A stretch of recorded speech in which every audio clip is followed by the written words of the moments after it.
Well,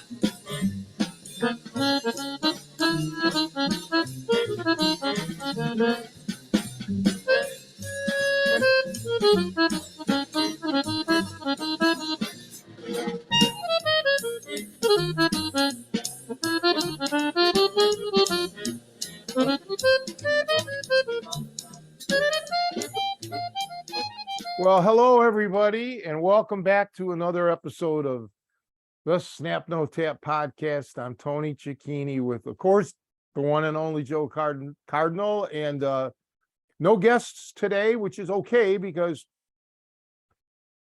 about once a year, especially around the holiday season, I like to talk about dieting because that just seems to be a big thing on everybody's mind. And I figured, you know what, I want to talk about it again today, try to get some specifics out there on exactly what I do, which, I don't sell diet products, or I don't really I think that's all a scam. The diets in itself, it's really simple. And I've done so much research on it through the years. So we're going to get to talking about that in a few. But Joe wants to talk too about, we're also going to start trying to, in 2023, reach out to different schools about maybe doing seminars. So if there's anybody listening that has a school anywhere in the country, contact myself or Joe, so we can get the ball rolling and get some arrangements going there, perhaps. Otherwise, all right, whatever. So what's up, Joe?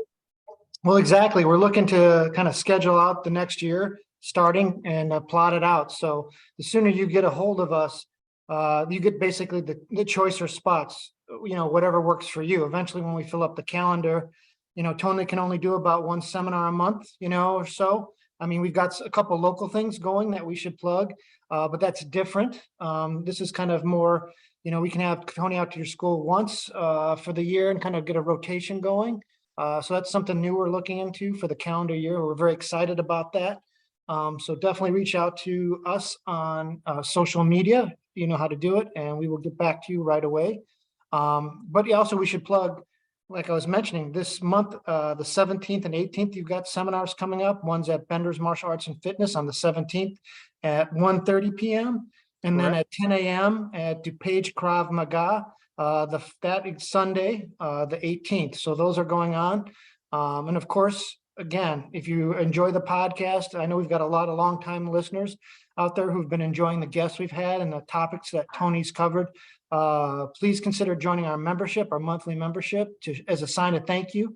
It's not much money at all. It's just a nice token of your appreciation and showing that you want to support, Tony's lineage of catch wrestling and continue his ability to teach. So I think I've got all the plugs out of the way, Tony. How's things otherwise?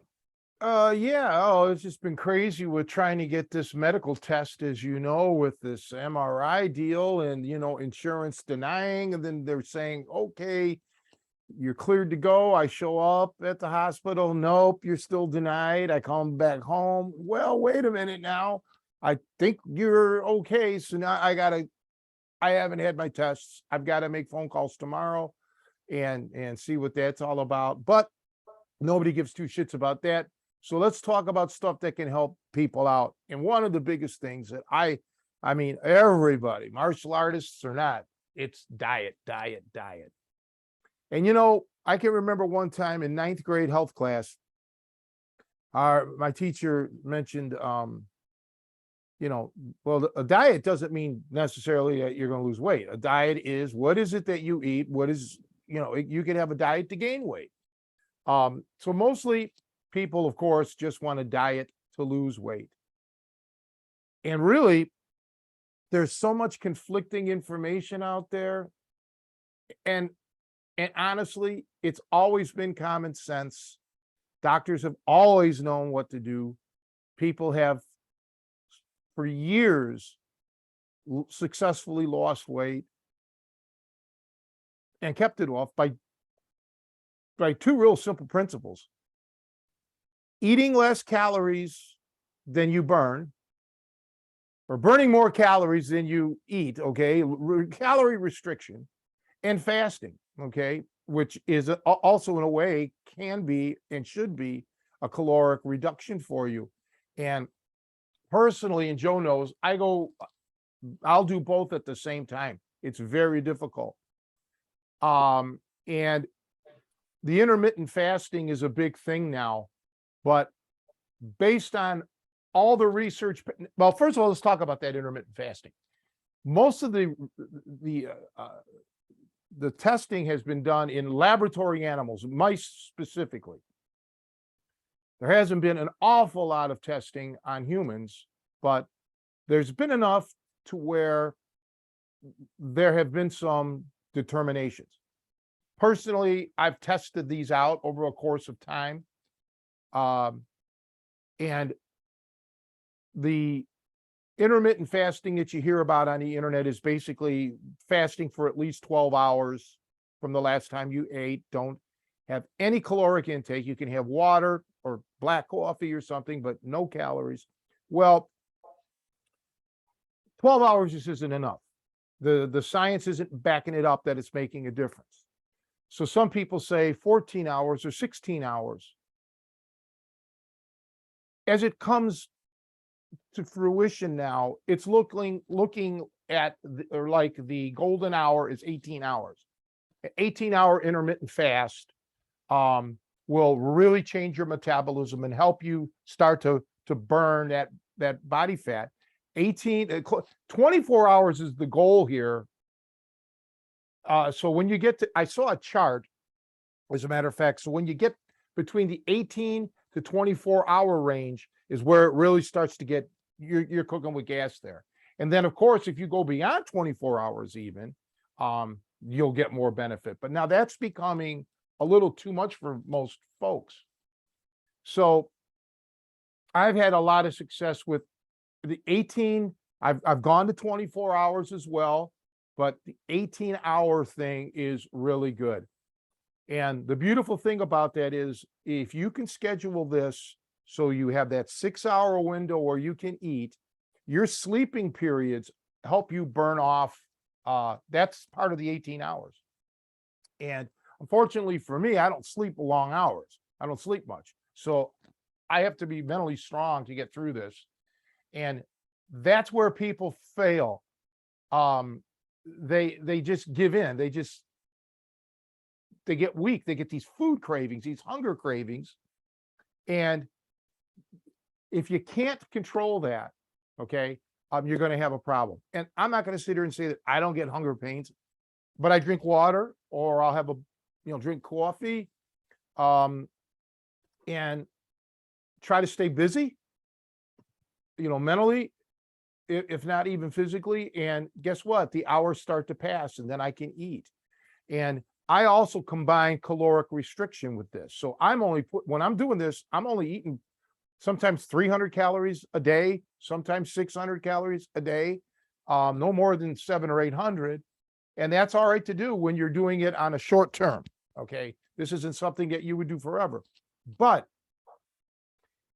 what I find with me, I can go back to my regular diet, okay, of whatever calories, 2,500 or whatever, healthy food.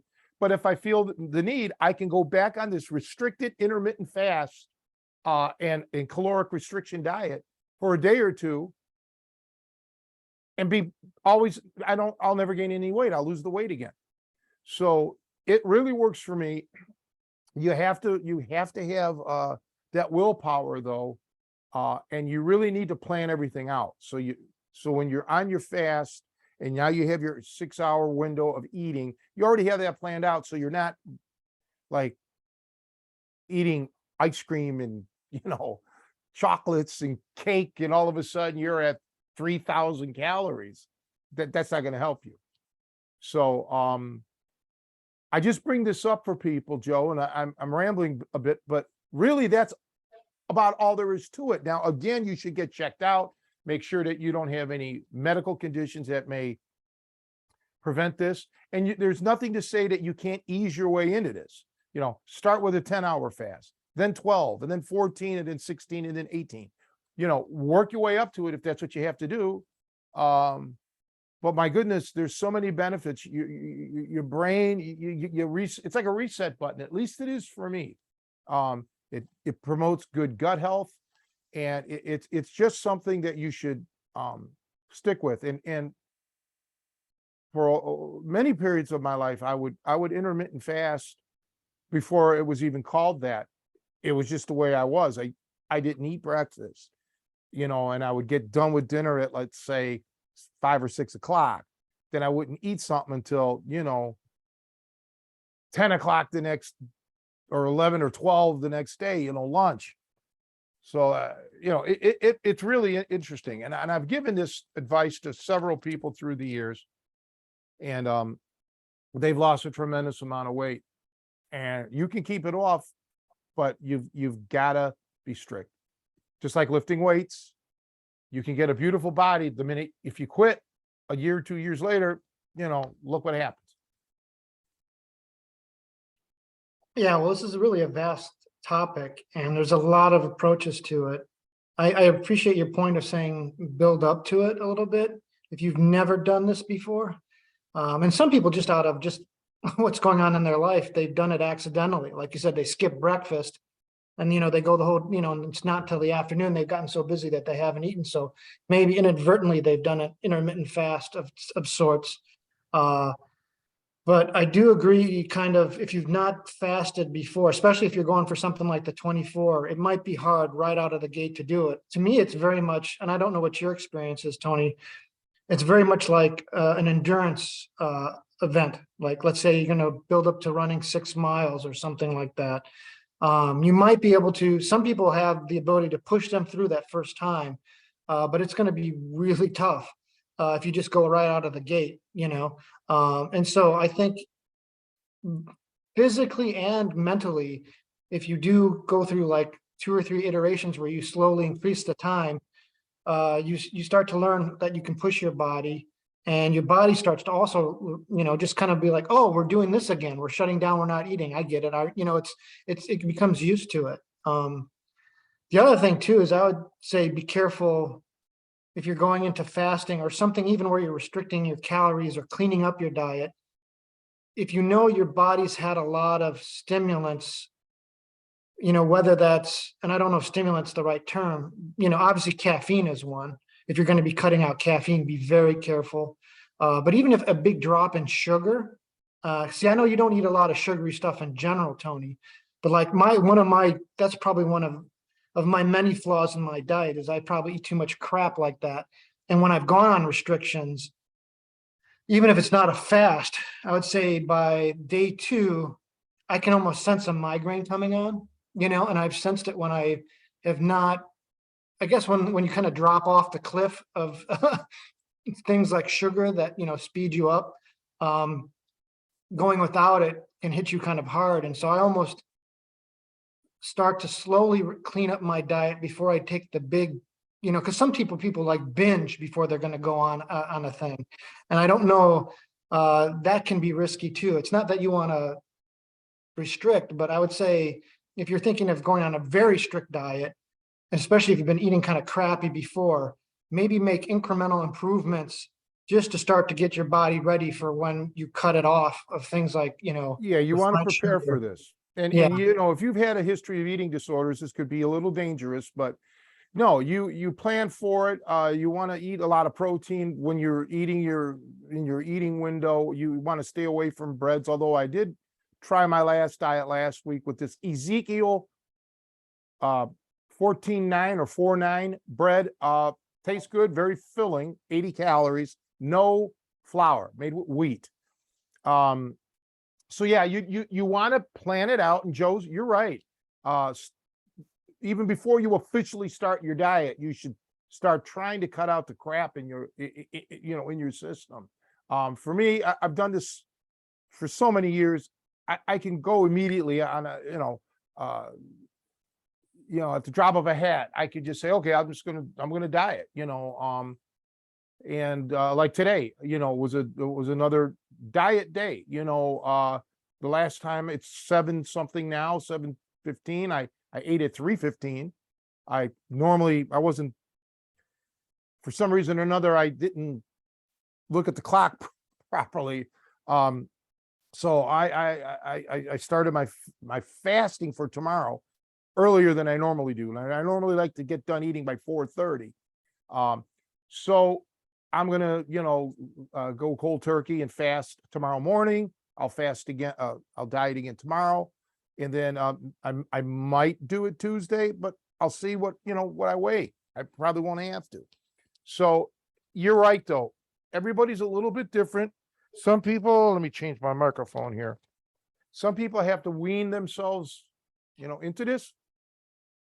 No problem. Don't be in a rush, but you want to learn to change your lifestyle. It's a lifestyle change. It really is. And, I do it simply because I want to be able to enjoy my life when I'm off my diet. If I want to have a pizza or a hamburger, I'm going to do it.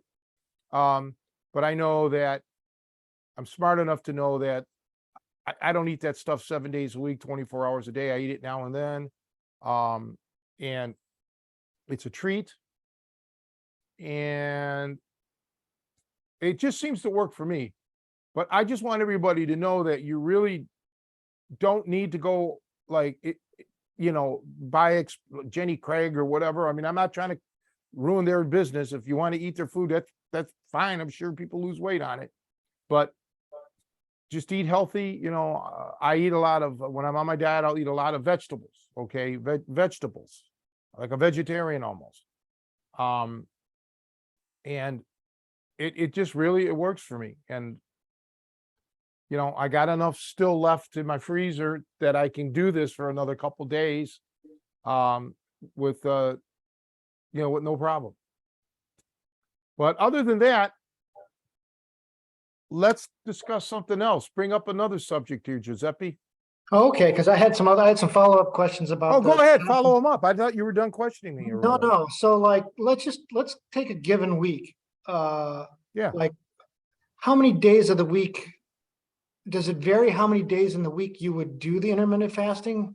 Well, again, there's people that claim you should alternate. Okay, so they have several different things. Like for one intermittent fasting plan is called 5-2, 5:2. You fast 5 days, you're off 2 days.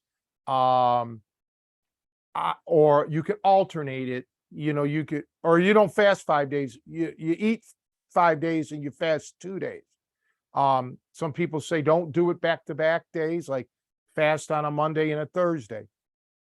I have no problem fasting, every day of the week.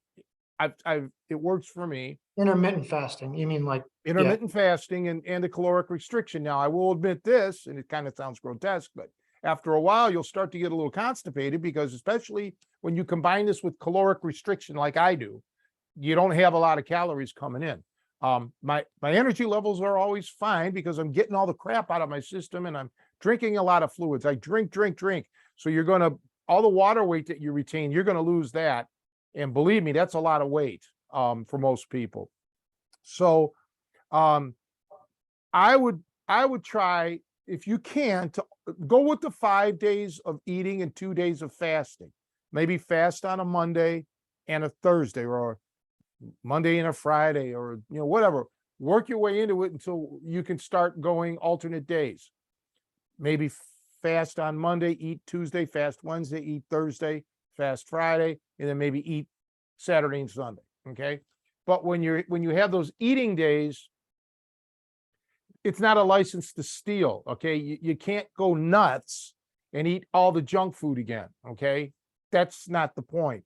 The point there is eat normal, healthy, like oatmeal, brands, legumes, vegetables, but you can eat it in a little bit larger quantities, and maybe have one, devilish food that you like perhaps it's bread, or you just want to have a little scoop of ice cream or whatever. But you have to maintain that. You got to watch your calories. You can't just go nuts. And you'll notice that your weight will start to drop, and ideally, you're doing two things here. This is the point that I want to get everybody to understand.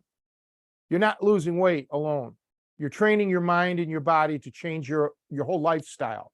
Okay. So this isn't one of these things where, oh, I'm going to do this whole diet, and then once I hit my target weight, I'm going back to my old lifestyle.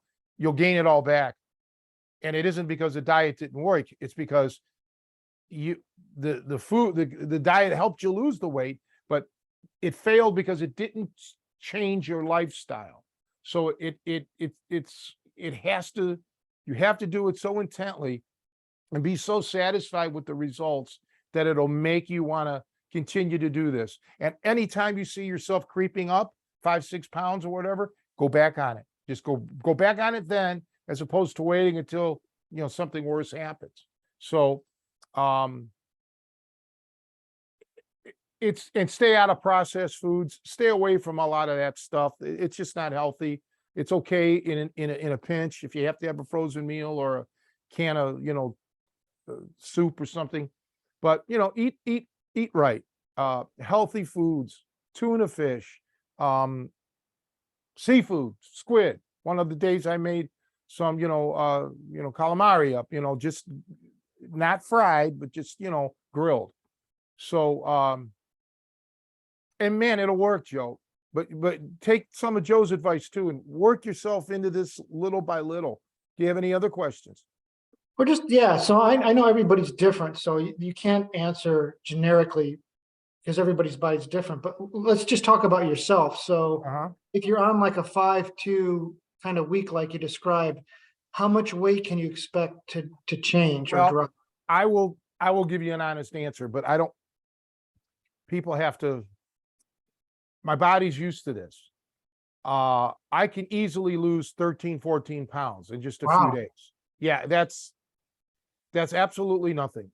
And last year when we were filming the martial art video in December, yeah, I mean, I never get like super duper heavy, but I'll get 10, 15 pounds where I shouldn't be. And it was harder for me with my mom, but I lose that in a week, and then I can keep it off as long as I want. But yeah, I will easily. So like last week, or like Thanksgiving, I purposely try to do an experiment where I weighed in at 223, and I said, okay, it's like Thanksgiving, so I'm going to go off of this diet, and I'm going to eat, I'm going to drink, I'm going to just go nuts for 5 days. Okay. I did. And then I went on my fast last weekend, Sunday, Monday, and Tuesday. And I think I told you, when I weighed in, I was 223 before I binged 3 days of fasting. I went back down to 222. So in 3 days, I actually ended up losing weight. So 5 days of purposely running amok, 3 days got me even lighter than I was before. So it just works for me. It's just a simple thing. So for my body, if I would fast twice a week, I wouldn't gain any weight. I can maintain my body weight.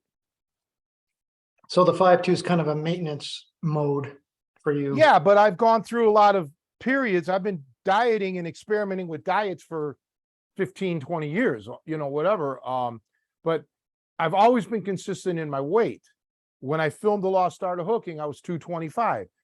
In 99, when I filmed the Snap No Tap in 08, I was 225.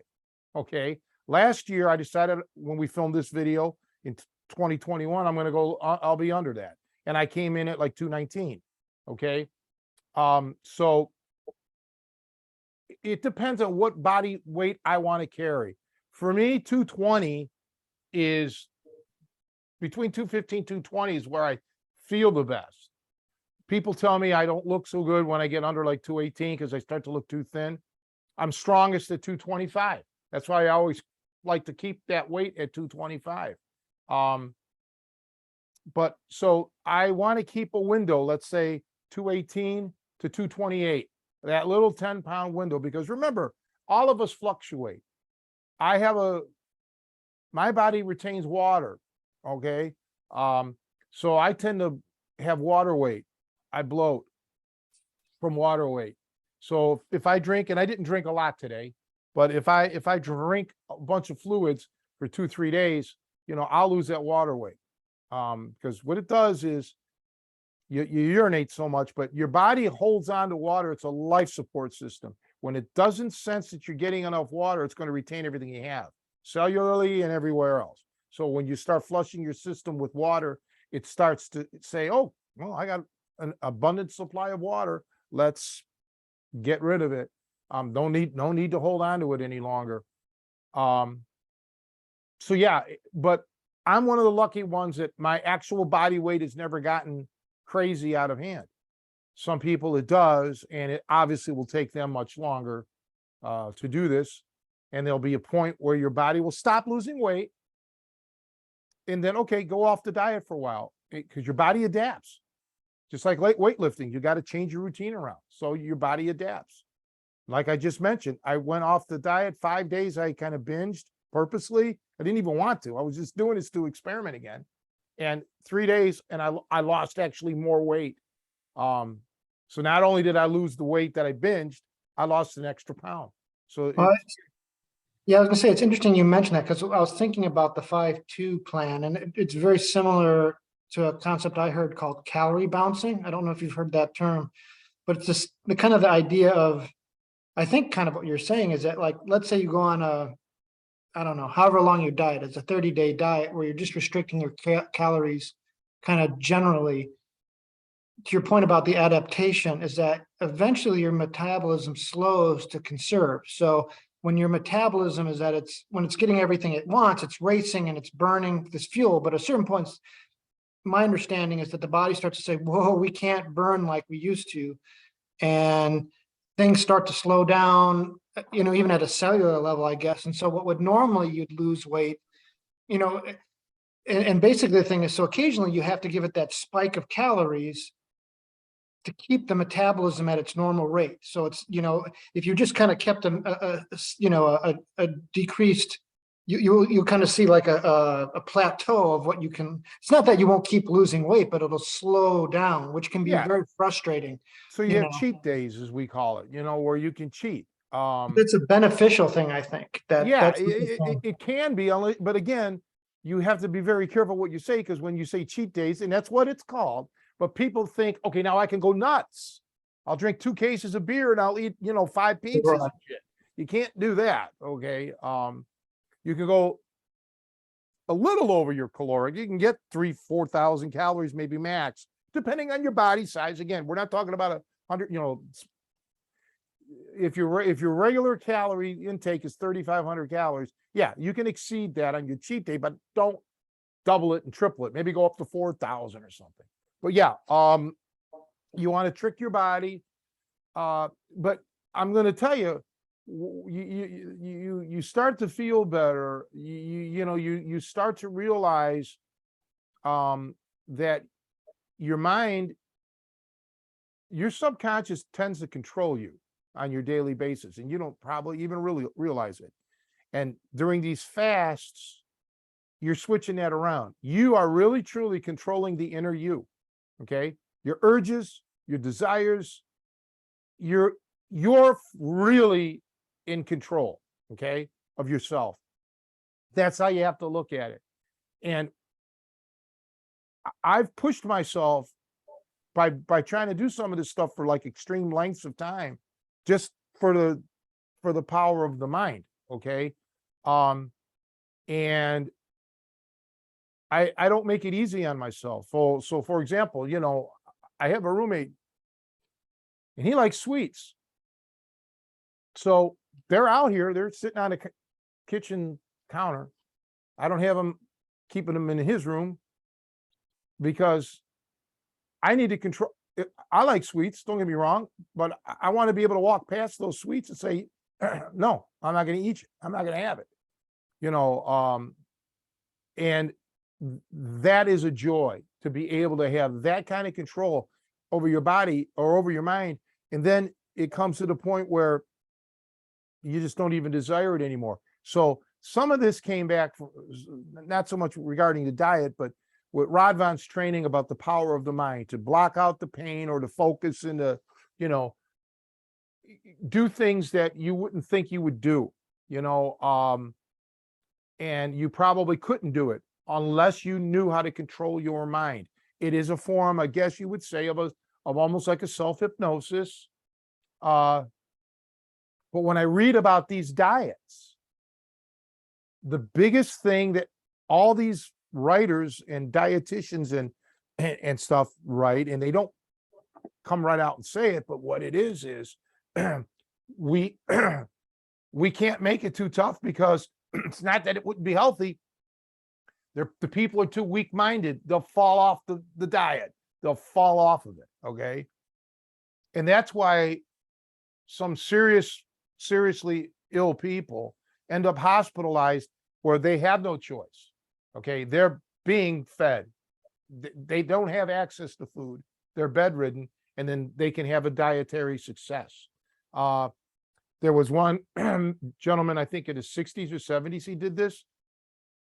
He didn't eat. He was in a hospital doing this, but he didn't eat for over 1 year. 1 year.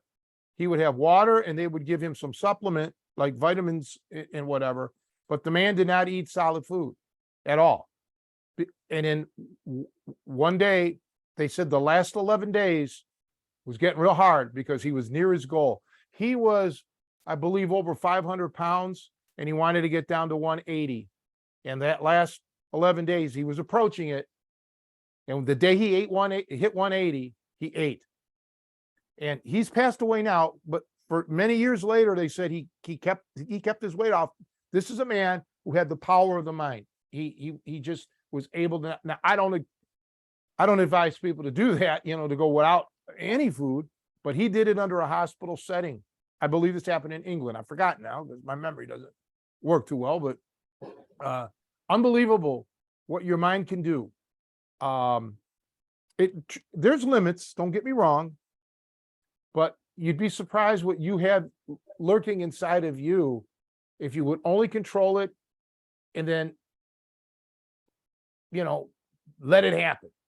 But you've got to be in control, just like me. I have to be in control of my mind, or else I can't do this. Yeah, I think that's a really good point, is that you're not just training your body, that you should also be thinking of it as training your mind.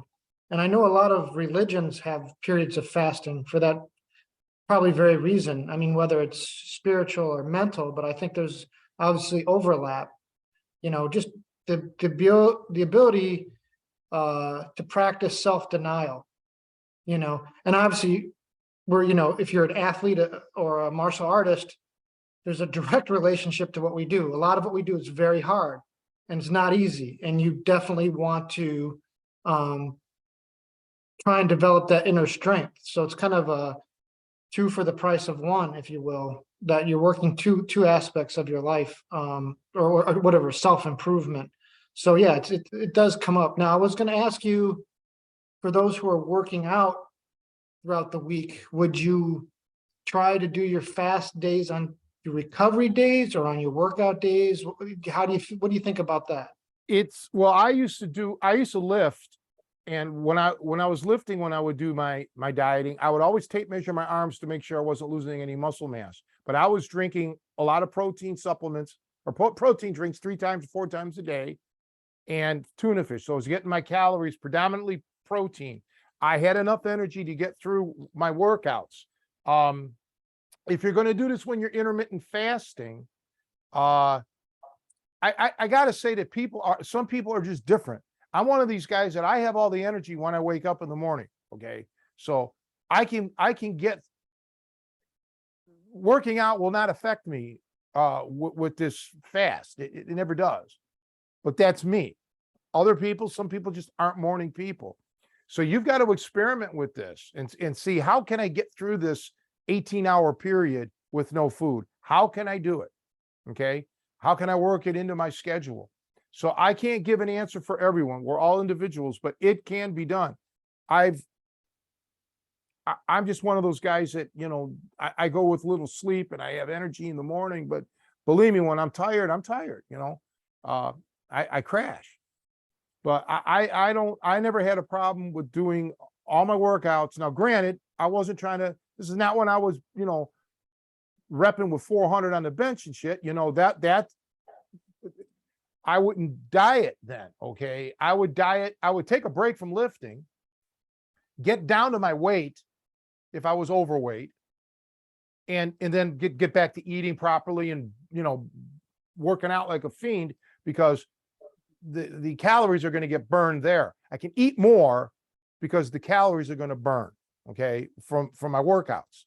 But I didn't want to do any of that extreme dieting then, because I didn't need to. I was in Tony Cecchine getting strong mode. All right. And then when I hit my strength goals, then I normally was probably, like I said, 5 pounds more than I should be, 225, 226. Then I could cut down to 220. I'll look a little better, and I won't lose much strength. You might lose 10 pounds on the bench. Big deal.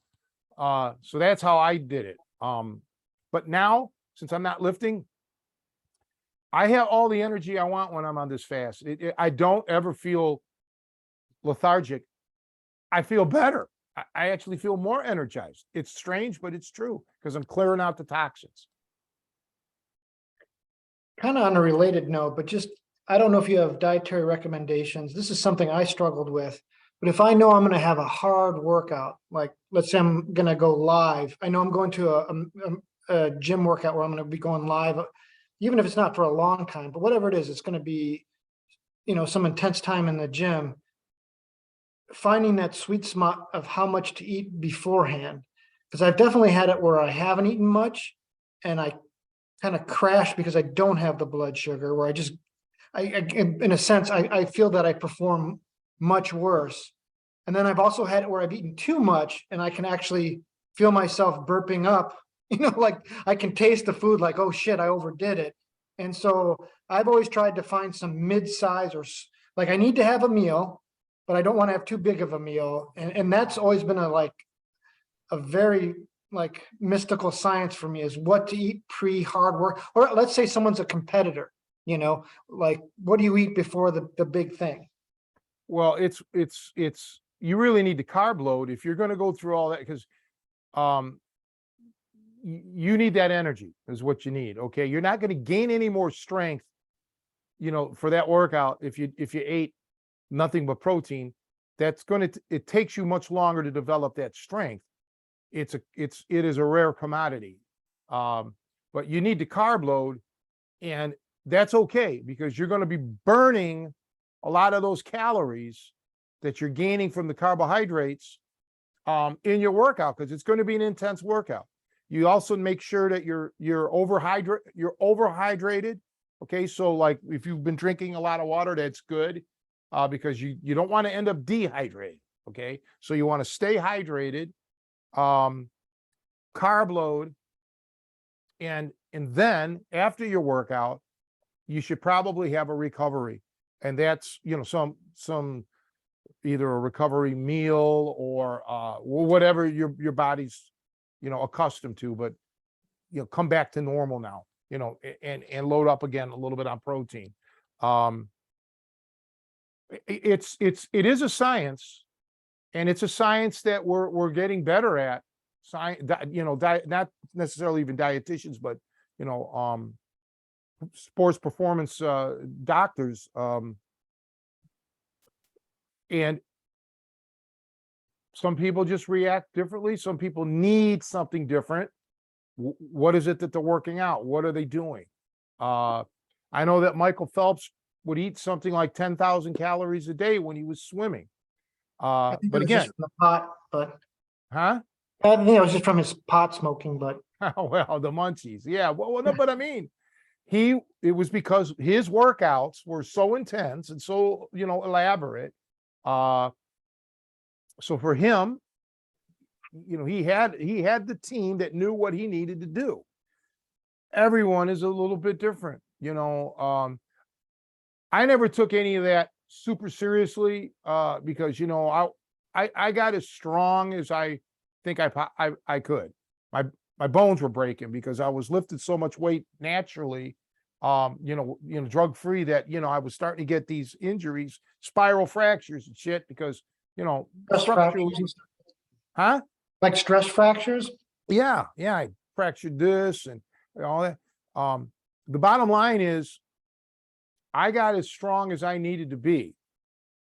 I I was I everything I did was because I wanted to enhance my fighting abilities to be able to just snuff people. I didn't want to necessarily be the world's strongest man. I just wanted to, you know, everything was geared towards fighting related for me. So and I never wanted to sacrifice too much speed. I knew I was losing speed just because of age and, all of that jazz. But so my take on things would be a little bit different. Okay. And unlike, like, let's say, an MMA fighter who has a smaller career, let's say, or even a professional boxer, they got a window of time. My window was the rest of my life, because I may have to fight tomorrow. If I go out somewhere, I might get jumped and I have to defend myself. So it's something that I looked at as, for me, as a lifestyle. That we're getting back to that again with the lifestyle change.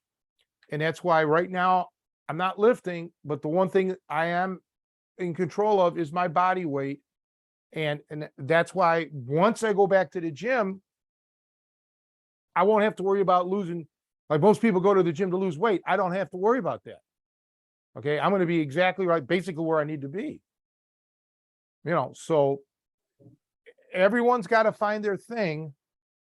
And you're right about the generic. You can't, we can only give generic answers because everyone has different goals and needs. Yeah, your mileage may vary. Yeah. For me, recovery. So I want to kind of touch back on what you like to use post recovery. So obviously there's like, what do I eat beforehand and how much do I eat so that that I have enough energy, but then I also don't have too much so that I don't want to like hurl, I don't want to have to throw up if I've been like having a really intense exercise. So I don't want the food to weigh me down either. But then so there's the before question and then there's the after. One of the things I heard, and again, this is, whatever pseudoscience I come across, is that a really good kind of cheap alternative for like a post-workout recovery drink is chocolate milk. So the mythology there is that the sugar helps uptake the protein in the milk, like it expedites getting the absorption of the protein to where it needs to go faster than, if you're just taking, and it seems to have worked for me. There's been a couple killer workouts and I've noticed a difference, but again, you never know if it's placebo effect. That's the one, with the human body and the mind, you never know 100% if it's working. But like within an hour after workout, if I can chug some chocolate milk, I seem to recover better than if I haven't. But again, there's no, test for yourself because a lot of people have lactose issues and other things to deal with. So it doesn't always work for everybody. But I guess, so that's my observation, but also a question to you. So like, let's say you've had a really hard lifting session. Do you had certain protein drinks or foods you'd say, I want to eat this to make sure I get the maximum? Honey? Honey, because I'll crash after the workout, so honey is very slow absorption. Okay. So as opposed to taking a couple spoonfuls of sugar, which is a killer, I would eat honey or, just sometimes just spoons or put it on bread or something like that. That's what worked for me. Okay. I never tried any of those recovery packs or whatever they call them, that, like GNC, whatever. I never got into any of that. I can't make I'm not qualified to make a statement on it because I don't know if they work or they don't work. But yeah, no, I used to have a lot of honey. And then of course, sometimes, frankly, we'd go out afterwards and have a few beers, after a workout, because again, I wasn't a bodybuilder. I didn't want to look, I didn't care. I just needed to get some feel good shit. And, and that kind of relaxes you and takes away some of the pain that you're feeling after a hard workout. But yeah, for me, it was honey. And you may even want to try some honey before the workout because, for your wrestling, you were talking about live wrestling because that'll give you energy too. See, so when I'm lifting, I don't need that kind of energy. It's a different, it's different. Okay. Because it's a different kind of workout. But yeah, those are some of the things that I would do. What else? I used to eat pretzels. I used to like to have pretzels because that's a lot of carbs. And I could munch it down without feeling like, bloated because many times right after a workout, I just wasn't hungry. I left it all at the gym. I wasn't hungry. So I'd eat pretzels. That sounds weird, doesn't it? But that's some of the stuff. That's what I did. And honey, and then once in a while too, I'd have to have a Hershey bar if I felt a little lightheaded. I'm like, because my sugar, because I have hypoglycemia. I had low blood sugar, so I had to make sure my sugar was up. So now and then I'd have to have some candy, of some sort, like a Snickers bar or Hershey bar or chocolate Hershey Kisses and whatever. But yeah, that's what I did. Cool. Yeah. I mean, so it sounds like you kind of do it as needed. So like I've heard some people suggest almost having or kind of planning out an annual cycle, and that might just work for people. So, so saying, okay, I know after January 1st, I'm going to spend the month of January cleaning up my diet, and just every year know that, or like 2 or 3 times a year, know there's going to be a month where you go through a period where you're cleaning your diet. Because sometimes I don't know, it might be difficult. I know for myself, I'd be a lot better off health-wise if pizza didn't exist in the universe, but like, you and me both, honestly, right? That's like one of our big things. But I guess my point being is I would never have a diet where I'm like, that's it, I'm giving up pizza for good, because I know it's bad for me. I know that's just never going to happen, and so, or drinking, let's say, like, you want to go out and have a beers occasionally, but you should go through like I think some people have, is it dry November? I lose track of it, but there's like certain things that have gotten popular where they'll be like, okay, this month I'm not going to do X, Y, or Z. I'm just going to spend the time. So I found it really helpful.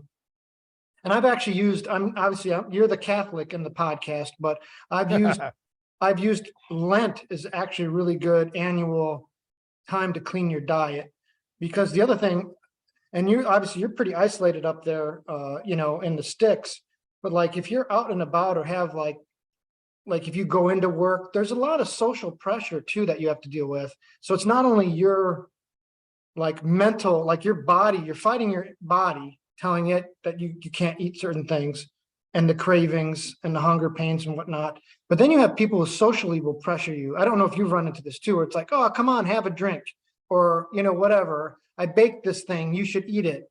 I don't know if you run into that, where just whatever. Of course.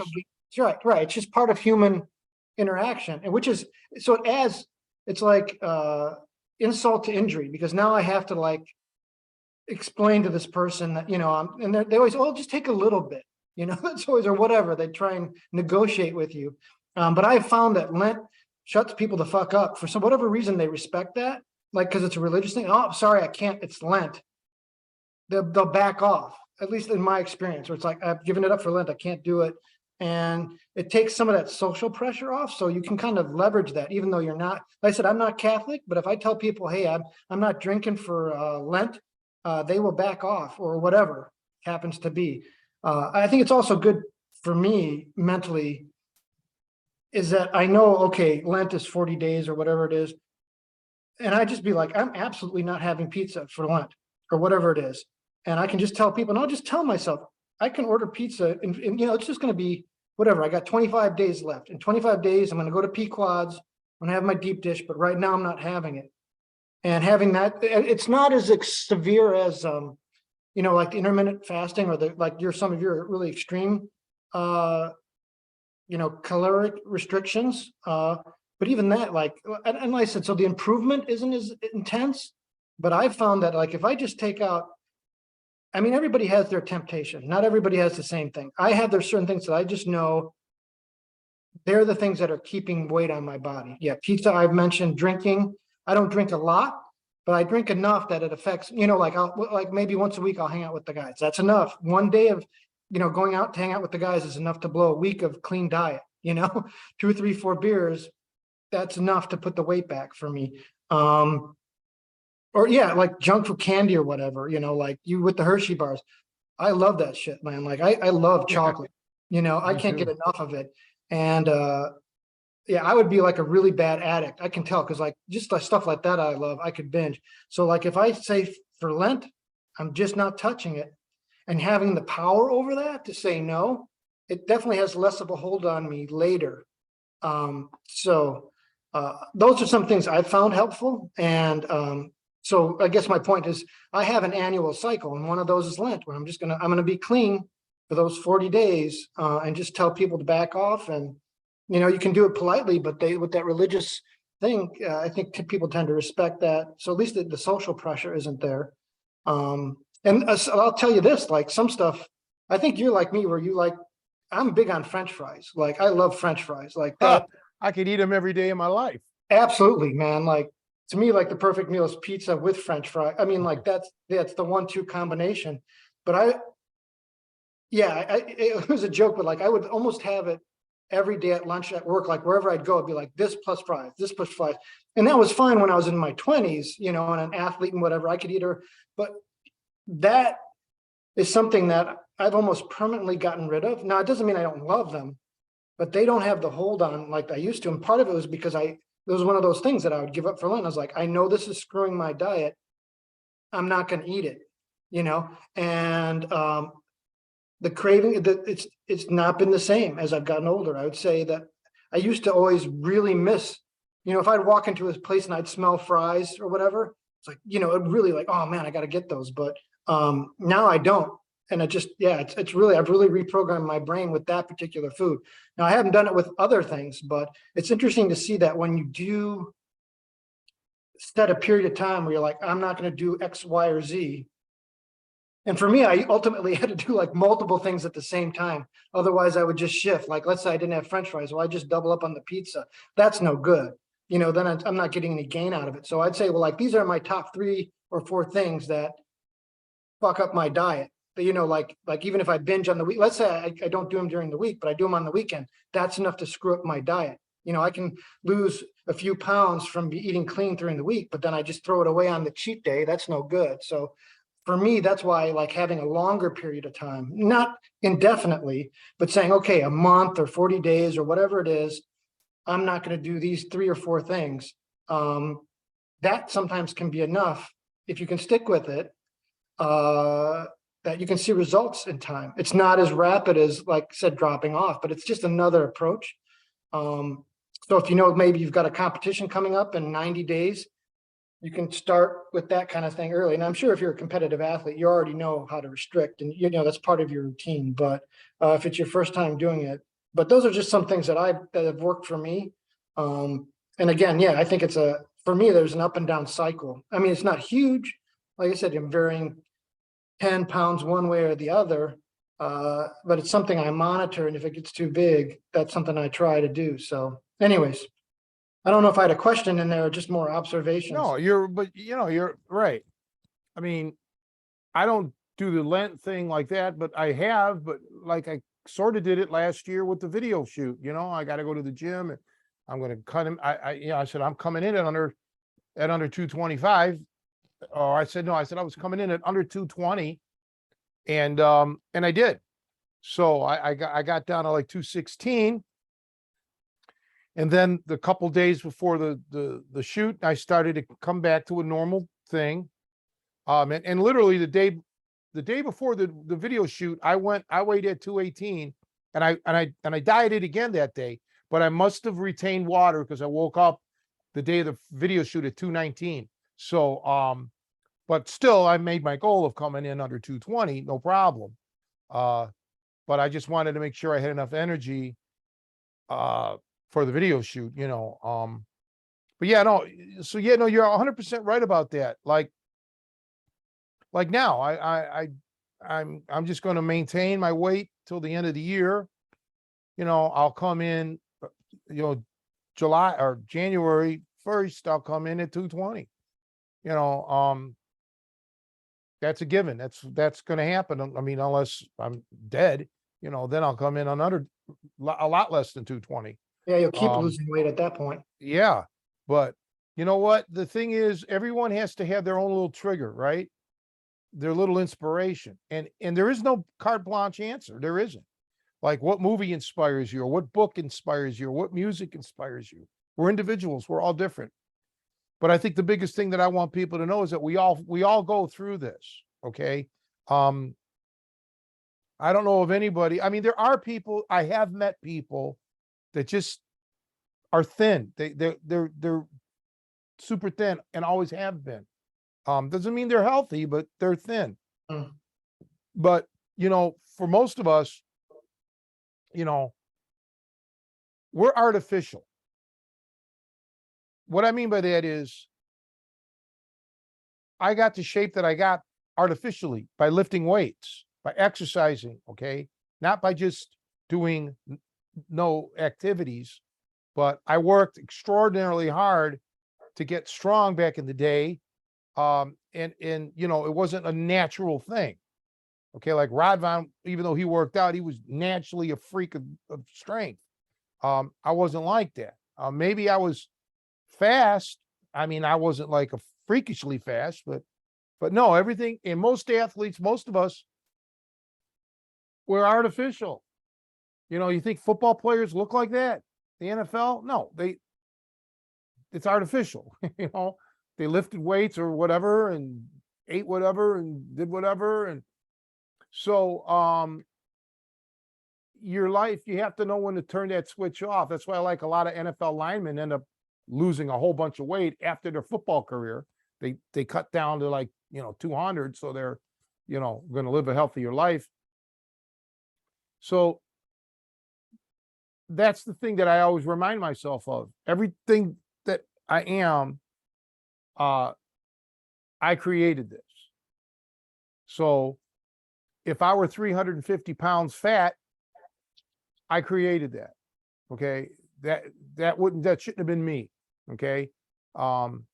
So if people start to understand that we are our masters of our bodies, that we do have control, we can, unless you're physically incapacitated, we have the power to make these changes, and all of us do it. So if there's somebody out there watching or listening that feels they're 30 pounds too light or 50 pounds too heavy, all of us have those struggles. We may not struggle for the same amount of poundages or for the same reasons, but we all have that cross to bear. And, I just decided that certain things I can do, I'm going to take control of the things that I can do. Like, there's other stuff in my life, I can't control that, like business and shit. People buying my products or not buying my products, or coming to train or not coming to train. I can't control that. And so all of us have that in our life too, things that we can't control. So I think it makes us, at least in my philosophy, the stuff that we can control, man, I gravitate towards that, because that gives me my sense of being and my sense of worth, is by taking charge of the things that I can take charge of. That's just how I feel, Joe. No, that makes a lot of sense, and hopefully that encourages people. You're right. I mean, there's things we can control and things we can't. And so focus on the things you can work on, and don't get stressed, about stuff that's out of your control. It's easy enough to say that, but yeah, I'm sure that there's a lot of, I think, conventional good wisdom in that.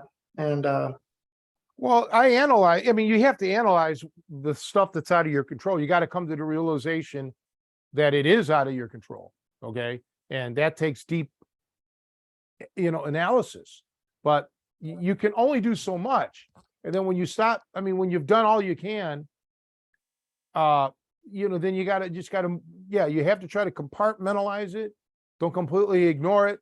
So it comes to bite you in the ass, but just say, look, to borrow a line from my buddy Kevin that got killed. I don't have a guilty bone in my body. That's what he used to say. And that's how you have to look at this. You can't have a guilty bone in your body over things that you have no control over. It's a shitty thing. Whatever it may be in your life, it's a horrible thing, and it's okay to feel sad about it, to be upset about it. But you've got to limit that. Like in REBT, rational emotive behavioral therapy, you can't let your sadness become, depression, or your anger or whatever, your upsetness to become blinding rage. You can't let that happen. Even your happiness, you can't let that become euphoria. Okay, where you've lost, sense of all of it, and your fears cannot become paralyzing. So mad, glad, sad, and scared. All right, we're allowed to be mad, glad, sad, and scared, but we can't go over the top with that stuff. Okay, so this all pertains to dieting too. Don't be mad that you're 30 pounds overweight. Okay, or you can be mad, but don't be freaking out over it. It's no good. And don't become depressed over it. Let's take charge. And in time, you won't be 30 anymore. You'll be 20 pounds overweight. And then you know what? If you have to take a break from the diet, go ahead. But when you come back, you might put on a couple of 4 or 5 pounds, but you'll diet again. You'll lose another 10 pounds. Now you're 25, you'll be 15 pounds overweight. Get off the diet. Maybe you gain 5 pounds. Now you're 20 pounds overweight. You'll lose another 10. Now you're only 10 pounds overweight. See, you're going to make it. You got to believe you're going to make it. The great Angelo DiPippo, the phenomenal accordionist and musician, told me once, when you're practicing and you're not making any progress, he says, that's the point. That's where you want to get, because that means another breakthrough is coming. Don't quit when you're not making, when you're static, status, what do you call it? Status quo. You're going to make, or even if you're backsliding a little, boom, that's great, because the next break is coming. The next breakthrough is coming. Okay.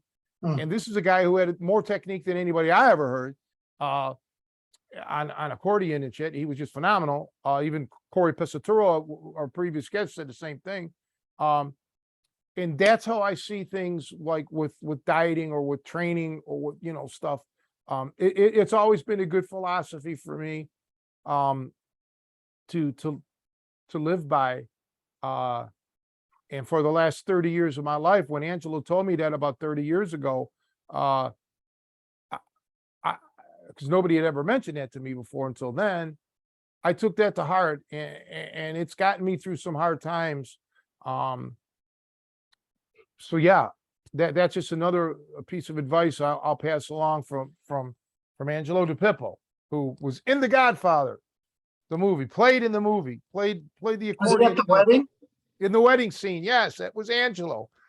He gave me he helped me with the accordion, and he lived in New York, still does, Garden City. I was over here in Chicago, and we talk on. That's when I had my aneurysm, so I couldn't even really play. I mean, I was getting back. He gave me, told me what to practice. A lot of lessons. He told me what to do. So anyway, I was going to say, he was in the wedding scene with the accordion. Yeah. And you were Luca Brasi, is that right? Yeah, I was Luca Brasi, you betcha. But I'm swimming with the fishes now. But yeah, look, now he was a pro wrestler in real life.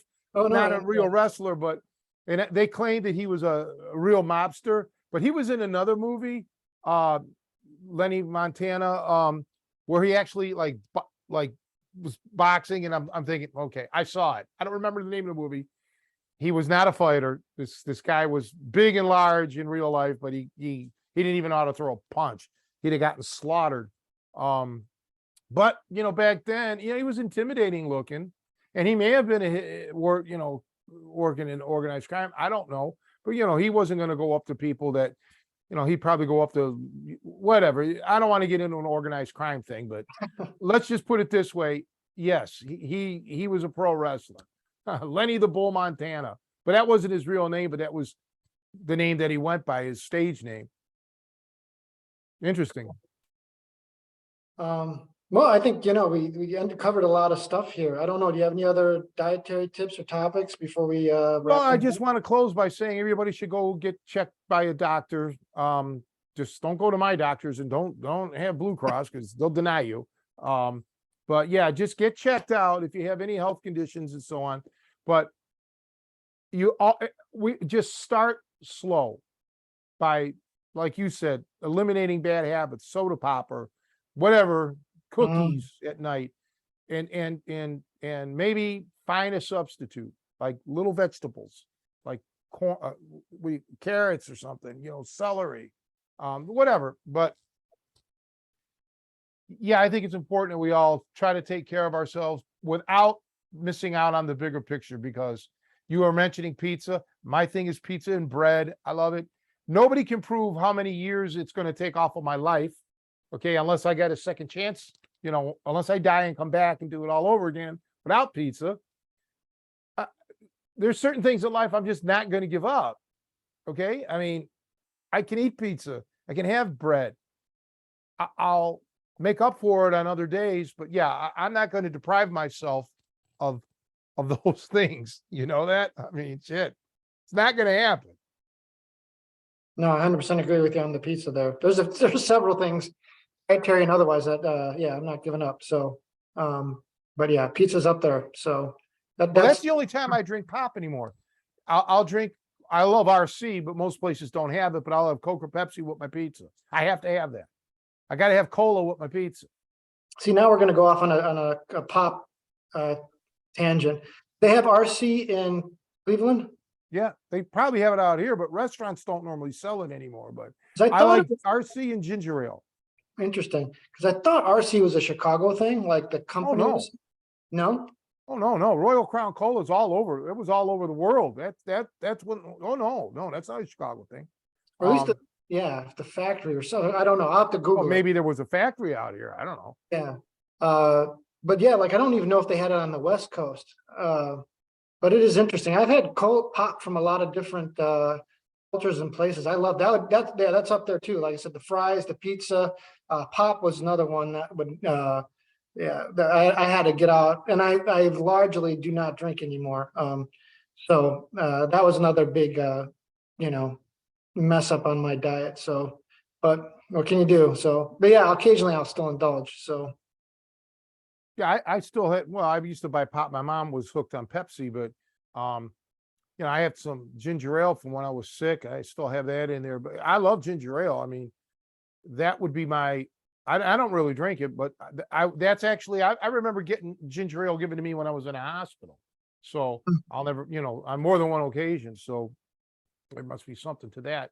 But no, I just hope everybody gets a jump on their New Year's resolution. We'll probably talk more about that when we get close to the New Year's, but it's coming up. But I just want to thank everybody who does tune in or watch. Keep watching. Thank you. And let's just see, because I got a nice email from a guy named William. I won't say his last name, who doesn't want me to give up my business. He doesn't want me to quit. And I appreciate the sentiment. It's hard because I got to make a living. And I'm not making a living in martial arts anymore. It's been taken from me for some reason. And I can only do what I can do. I just hope for 2023, it turns around in a large way. So I don't have to worry anymore, but it's up to the listening audience and others just to say, yep, nope, we're back in town. But anyway, Joe, I'll see you next. Well, when are you leaving town? So yeah, I'm out for a couple of weeks, so I'm not quite sure when I'll be back on the podcast. We'll have to touch base, but I'm missing a couple of weekends here while I'll be traveling. So yeah, we'll have to figure that out. So stay tuned. I'm going to be working with, so Martin might be subbing in. That's what we're working on. So I hope so. Yeah. So that's what you'll have to get in touch with him because you can give him all the passcodes or whatever. All right, well, then we'll do it. But everybody, thank you again, and I will see you everybody next week. I hope with Martin probably. All right, bye.